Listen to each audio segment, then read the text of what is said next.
Selamat bertemu kembali para siswa SMA MA kelas 11 ya. Ini kelas 11. Jadi sebelumnya kita sudah belajar tentang gerak menggelinding ya. Gerak menggelinding di yang sebelumnya itu ya. Ini ada ya, gerak menggelinding HOT bahkan ya, dan di dalam juga sudah ada gerak menggelinding ya, yang part yang lama. Nah, di sini saya akan ini kekekalan energi mekanik menggelinding. Tapi sebenarnya ini sudah dibahas di video saya yang lama ya. Tapi masih bagus dan contoh soalnya juga bagus. Karena itu sebelum menonton ini, tonton video di channel ini ya. Gerak benda menggelinding part 1. Mungkin nanti ditampilkan di sebelah kanan pojok. Gerak benda menggelinding part 2. Ini isinya ya, saya kurang tahu di part 1 atau part 2. Itu penurunan tips percepatan menggelinding menuruni bidang miring. Jadi kalau suatu benda pejal bergerak menuruni benda bidang miring dengan menggelinding, maka percepatan menggelindingnya sepanjang bidang miring itu dirumuskan oleh tips G sin alpha per 1 plus K. Alpha itu sudut kemiringan bidang. K itu adalah momen inersia dibagi mr kuadrat. Ya. Jadi misalnya kalau silinder misalnya I-nya setengah mr kuadrat ya. Misalnya silinder, I-nya kan setengah mr kuadrat. Silinder pejal ya.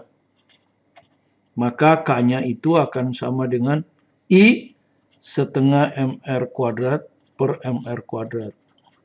Jadi hasilnya setengah. Gitu. Ya. Kalau bola pejal 2/5. Kemudian juga di situ diturunkan tips kelajuan menggelinding di dasar bidang miring. Jadi kalau suatu benda pejal biasanya silinder atau bola ya, yang biasa menggelinding itu biasanya silinder atau bola. Anda lepaskan dengan kecepatan awal 0 tentu ya, dilepaskan dari keadaan diam pada ketinggian H dari dasar bidang miring, maka ketika dia tiba di dasar bidang miring, kalau bidang miringnya itu licin, Anda sudah tahu gerak jatuh bebas ya, akar 2GH, itu tipsnya ya. Ini gerak jatuh bebas. Kalau bidang miringnya licin. Licin itu artinya K-nya sama dengan 0. Ya, kalau K-nya Anda isi 0 kan, akar 2GH ini. Nah, kalau dia kasar, maka tinggal ditambah K. Ya, akar 2GH per 1 plus K. K itu ini. Oke, ya.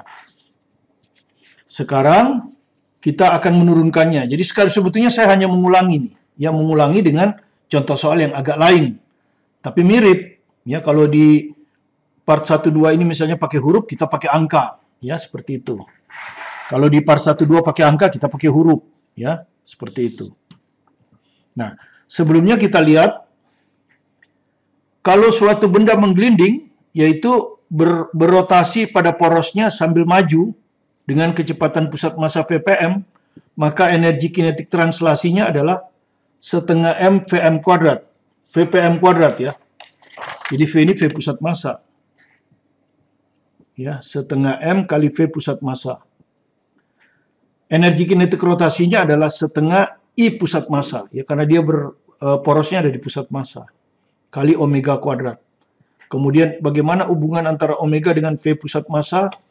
Nah, umumnya di kasus SMA, itu benda menggelinding pada permukaan yang diam terhadap tanah. Misalnya lantai, meja ini, ya itu diam terhadap tanah. Ya, jadi kalau dia ada di lantai, kecepatan lantai terhadap tanah 0, maka syarat menggelinding mudah ya. Kecepatan pusat massa dari benda sama dengan omega kali R. R itu jarak dari titik singgung ke poros. Di sini kebetulan sama dengan jari-jari. Ya. Seperti itu. Kemudian yang kedua, kalau ditanya energi kinetik total untuk benda menggelinding, terdiri dari dua bagian. Ya. Yang satu adalah energi kinetik translasi, setengah MV pusat massa kuadrat. Yang satu lagi energi kinetik rotasi, setengah I omega kuadrat. Ya.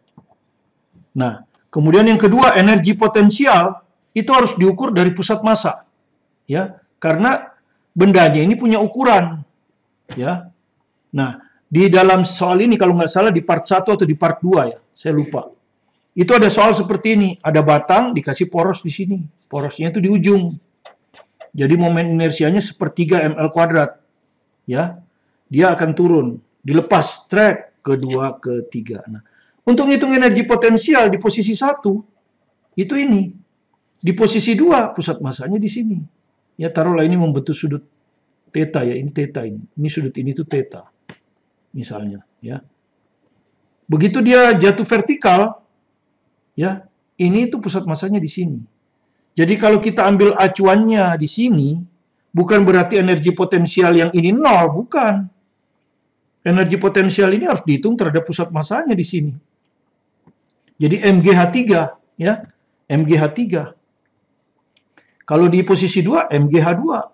Kalau di posisi 1, MGH1, gitu ya. Nah, H1-nya itu apa? Andaikan batang ini panjangnya L, maka H1 tentu sama dengan L. Ya, karena dia kan mengayun kan sampai sini, ya. Jadi H1 ini L. H2 yang ini. Ya, H2-nya yang ini. Ya kan? Yang ini H2-nya. Ya, yang ini. Nah, ini H2-nya. Ya kan? Ini H2-nya. Nah, ini theta. Maka Anda pakai segitiga siku-siku ini. Ini adalah setengah L. Kemudian dia ada di sudut di dekat theta. Berarti H2-nya ini adalah setengah L cos theta.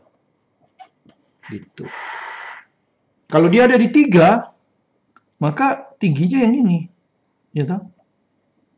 Sorry. H2 bukan ini. Setengah L cos theta ini. H2-nya yang ini ya. Ini bukan H2 ini. H2-nya yang ini. Nah, yang ini. Kan acuannya kita ambil di bawah. H2-nya yang ini. Apa ini H2-nya? Misalnya kita ambil H2-nya ini. Kalau kita ambil H2-nya ini, minus. Ya, minus karena dia ada di bawah. Ya. Kalau diambil di bawah berarti L kurang, ya toh? L kurang, ini kan L. Dikurangi ini. Setengah L cos theta. Itulah H2. Kalau H3, nah ini setengah L. Ini H3. Ya, itu maksud saya. Soal ini ada di, kalau nggak di part 1, part 2. Makanya tonton saja. Ya.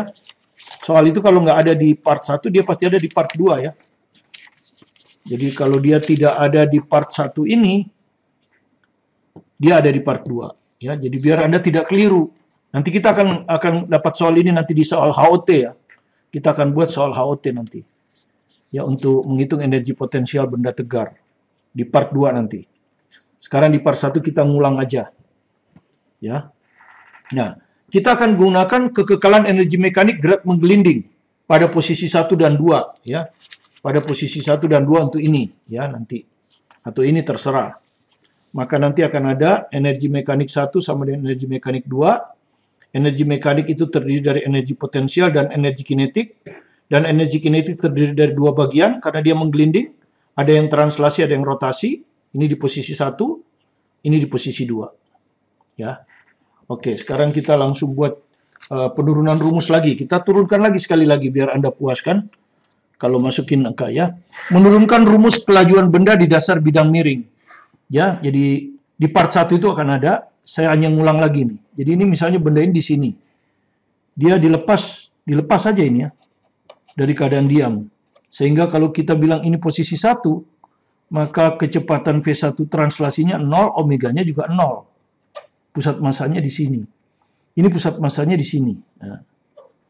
Sebetulnya kalau kita hitung energi potensial kan harus dari pusat massa ya. Ini pusat massa. Jadi harusnya ini hanya itu. Ya, kalau kita ambil acuannya ini, maka energi potensial ini 0. Energi potensial ini. Tapi Anda lihat, ini dengan ini tuh sama. Ya, hampir sama mendekati. Ya, karena dikurangi jari-jari, ini juga dikurangi jari-jari kan, kira-kira. Jadi, walaupun diukur dari pusat massa, ternyata H ini bisa diwakili oleh ketinggian bidang miring. Ya, bisa diwakili oleh ketinggian bidang miring. Gitu. Ya. Maka, ketika dia menggelundung, tiba di alas ini, ya sudah di dasar, tentu kecepatan pusat massanya nggak 0 lagi ya, V lah. Dan dia berputar. Tentu ini agak kasar sedikit ya, agak kasar gitu ya. Ada kegesekan. Ini omega. Jadi di dasar ini V2-nya sama dengan V. omega 2-nya sama dengan omega begini kan. Nah, sekarang kita akan gunakan rumus ini. Energi potensial 1 di posisi 1 tambah energi kinetik di posisi 1 untuk translasi ditambah energi kinetik 1 untuk rotasi akan sama dengan ini posisi 2. Energi potensial 2 ditambah energi kinetik 2 untuk translasi, energi kinetik 2 untuk rotasi. Kalau Anda lihat energi potensial 1 yang diambil acuan ini ya. Ya, ini H. Jadi MGH. Ya, MGH. Kemudian di sini V1-nya masih diam, omega 1-nya juga diam. Jadi ini 0 dua-duanya. Oke. Energi potensial 2, 0. Karena dia dianggap di acuan. Jadi sudah sama aja kan, H dengan ini, H ini. Jadi acuan kita ini memang. Ya, acuan kita bukan ini. Tapi tinggi dari pusat ke pusat ini sama saja dengan ketinggian bidang miring. Ya. Jadi energi potensial 2, 0. Energi kinetik 2 tadi setengah M, V pusat massa V, kemudian rotasi setengah I omega kuadrat. Ya. Jadi ini ekuivalen. Kalau massa itu translasi, ukuran kemalasan translasi, ini ukuran kemalasan rotasi. V kecepatan pusat massa translasi, omega kecepatan sudut rotasi. Oke. Kemudian dia diam kan, ya. Jadi perhatikan, ini silinder ya, benda pejal lah pokoknya, nggak usah silinder. Benda pejal, jadi kita akan wakili momen inersianya itu adalah ini, kmr kuadrat. Ya, jadi kita akan wakili secara umum momen inersia adalah kmr kuadrat.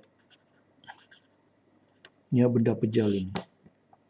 Kemudian benda pejal ini menggelinding pada bidang miring yang diam terhadap tanah. Yang diam terhadap tanah. Ya. Yang diam terhadap tanah. Sehingga berlaku V pusat massa sama dengan omega kali R. V pusat massanya untuk yang di posisi 2 adalah V, omeganya juga omega, R-nya adalah huruf besar ya, jari-jarinya R ya. Jadi kita anggap ini massanya M, jari-jarinya R gitu ya. Oke, sehingga kalau kita masukkan di sini kita dapat MGH sama dengan setengah MV kuadrat ditambah setengah I-nya kita ganti KMR kuadrat ini. KMR kuadrat. Omeganya kan V per R ini.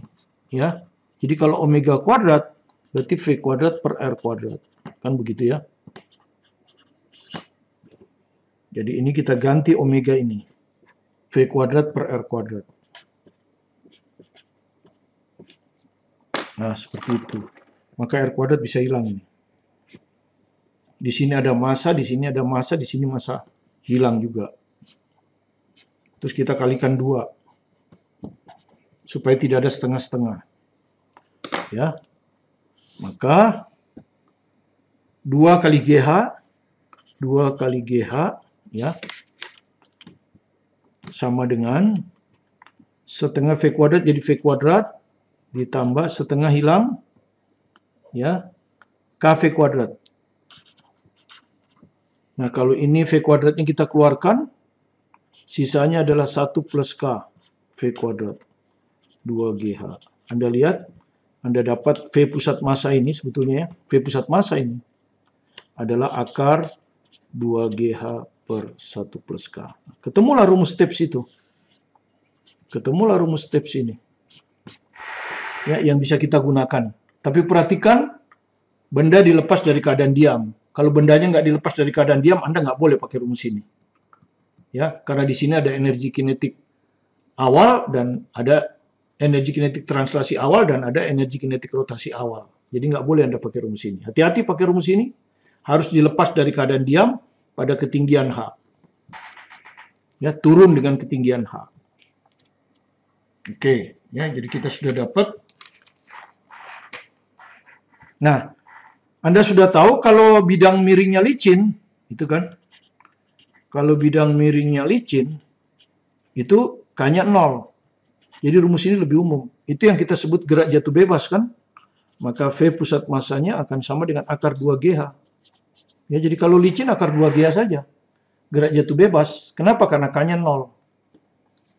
Oke.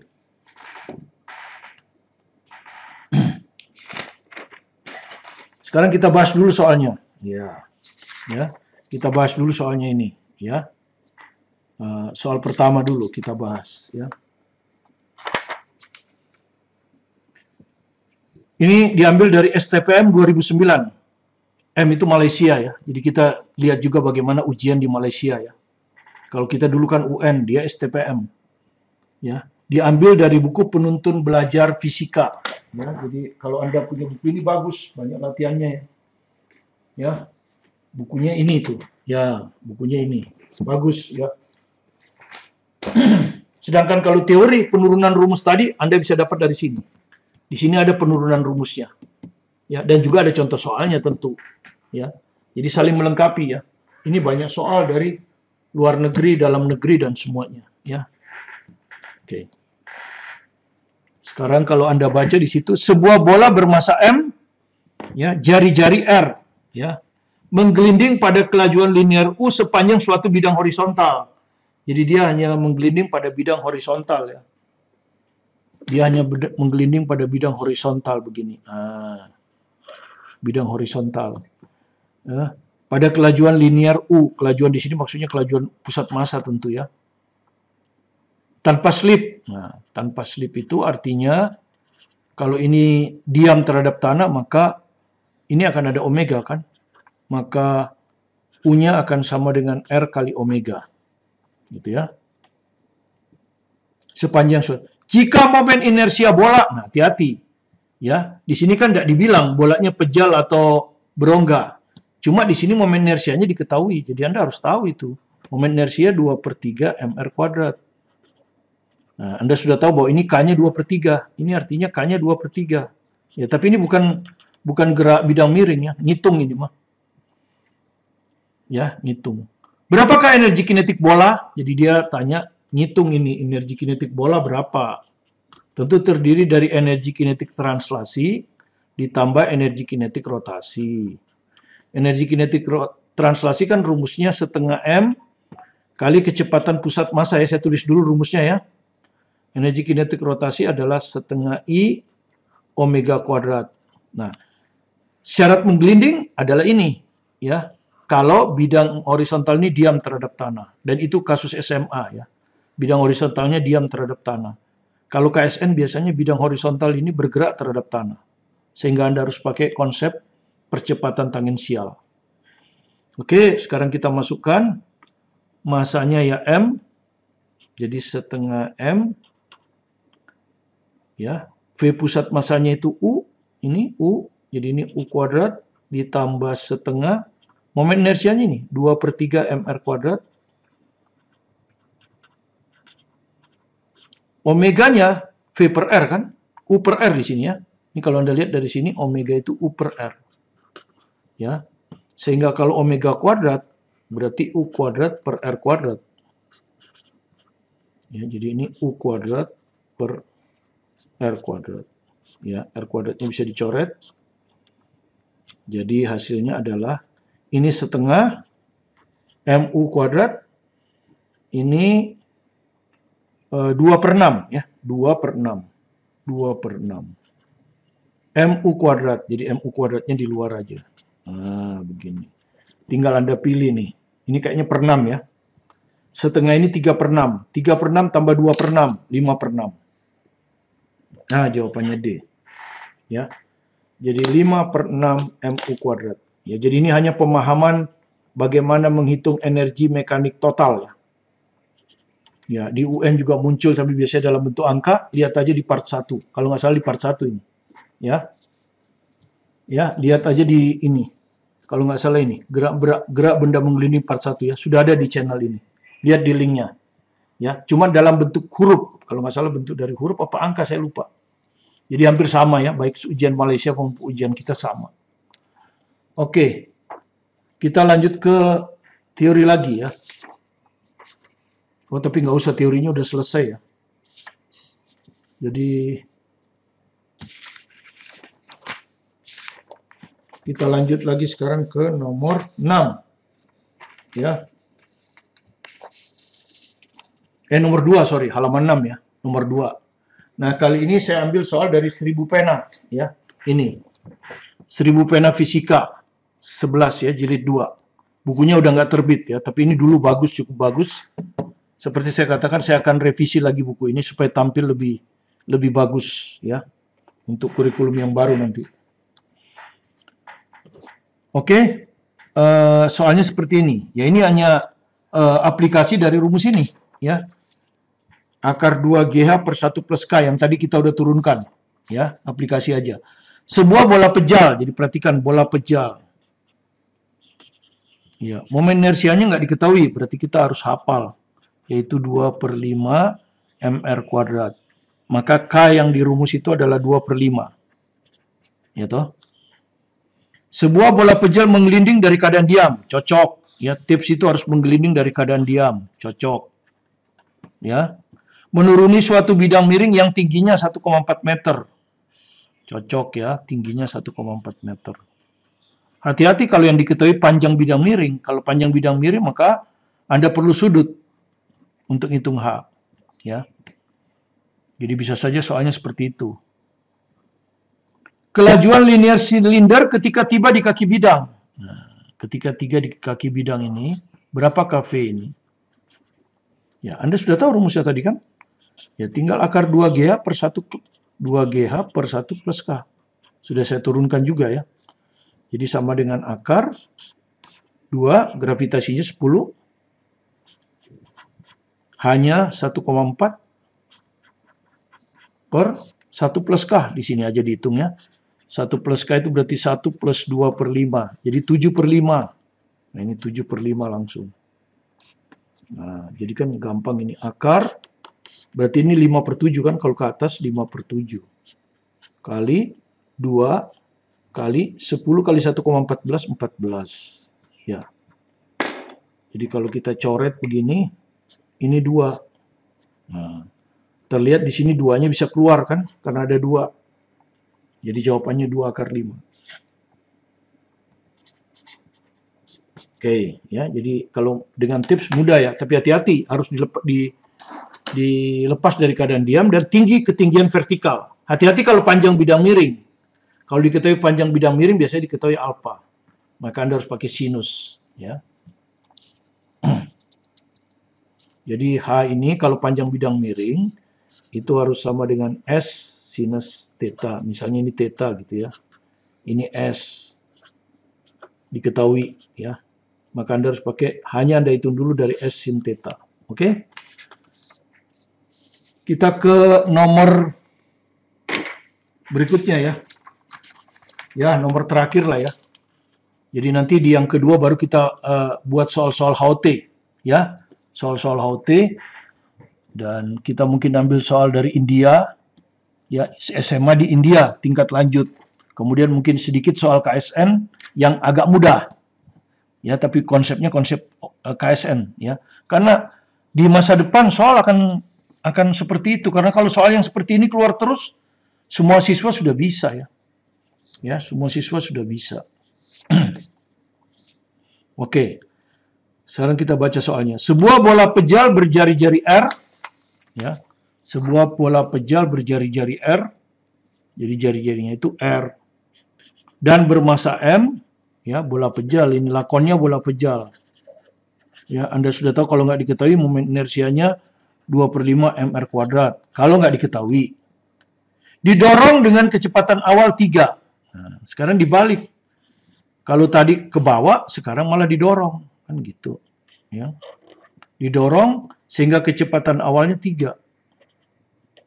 Gitu. Kalau tadi kan begini. Ya. Di sini baru 3. Ya kan? Di sini 0. Kalau ini terbalik. Ke atas 3.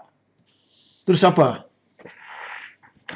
Bila bola selalu menggelinding dan tidak pernah tergelincir, ketinggian maksimum yang dapat dicapai bola. Ketinggian maksimum kan berarti ini naik-naik terus. Suatu waktu dia berhenti. V-nya 0. Berapa ketinggian maksimum ini? Gitu. Kan sama aja dengan ini, cuman terbalik. Ini ke atas, ini ke bawah. Ya toh? Perhatikan. Sama, ini H. Ini ke bawah dari 0 ke 3, ini ke atas dari 3 ke 0. Ya rumusnya berarti sama ini. Pasti sama. Ya, yaitu V sama dengan akar 2GH per 1 plus K. Pasti sama. Cuman V di sini, V di bawah. Kalau ini, ya V di bawah, ini juga V di bawah. Cuman geraknya ke atas. Ya, jadi tinggal Anda masukkan V-nya berapa? 3. Sama dengan akar. Gravitasi nggak diketahui, dianggap 10. Hanya ditanya kan, H maksimum ini. H maksimum. Per 1 plus K. Nah ini K-nya. 2/5. Berarti 1 plus K, 7/5. Ini 7/5. Kan begini. Kuadratin. Ya, kalau kita kuadratkan, kan ini 9. 3 dikuadratkan 9. Akar ini hilang. Ya, ini 5/7 kan? 5/7 kali 20 kali H maksimum. Nah, tinggal dicoret kan? Ya. H maksimum. Maksud saya bukan dicoret. Ini pergi ke sini. Nah, jadi kalau kita hitung di sini, 9 kali 7, 63. 63 sama dengan 100 H maksimum. Berarti H maksimumnya 63/100. Alias 0,63. Jadi jawabnya ini. 0,63. Ya, jadi terbalik saja. Ini adalah soal UGM 2009. Jadi dibalik aja. Kalau ini turun dari 0 ke 3, ini naik dari 3 ke 0. Ya sama rumusnya. Menggelinding kan? Nah, yang bangsa koefisien gesek kinetis, koefisien gesek statis, sudut 30 itu untuk bingung Anda. Untuk membuat Anda bingung. Nggak perlu itu. Ya. Yang penting gerak menggelinding murni. Nah, ini ada. Bola selalu menggelinding dan tidak pernah tergelincir. Ini yang penting. Supaya berlaku omega V per R. Kan gitu. Ya. Ini soal yang dasar ya. Nah, silahkan kalau Anda mau mahir, tontonlah ini. Di sini contoh soalnya cukup menarik. Ya, jauh lebih sulit dari ini. Ini kan saya hanya belajar dasarnya supaya Anda bisa ke sini. Ya, gerak benda menggelinding part 1, Anda setel. Gerak benda menggelinding part 2 di channel ini. Anda pelajari dengan baik. Nanti saya akan munculkan soal AOT ya di minggu depan, hari Senin. Soal AOT tentang gerak menggelinding yang melibatkan energi. Ya, saya ambil dari soal advance. Nanti Anda lihat bahwa energi potensial harus diukur dari pusat massa. Jadi harus diukur dari pusat massa, ya. Seperti yang sudah kita jelaskan di sini. Nah, soal ini ada di part 1 atau part 2, ya, sehingga Anda bisa mahir. Oke, terima kasih atas perhatian Anda. Jika Anda merasa ada manfaatnya, silakan di-subscribe, like, komen, dan share ke teman-teman untuk belajar bersama. Tetap semangat belajar mandiri di rumah, fokus pada tujuan Anda, tetap semangat sekali lagi bersama saya, Martin Kanini.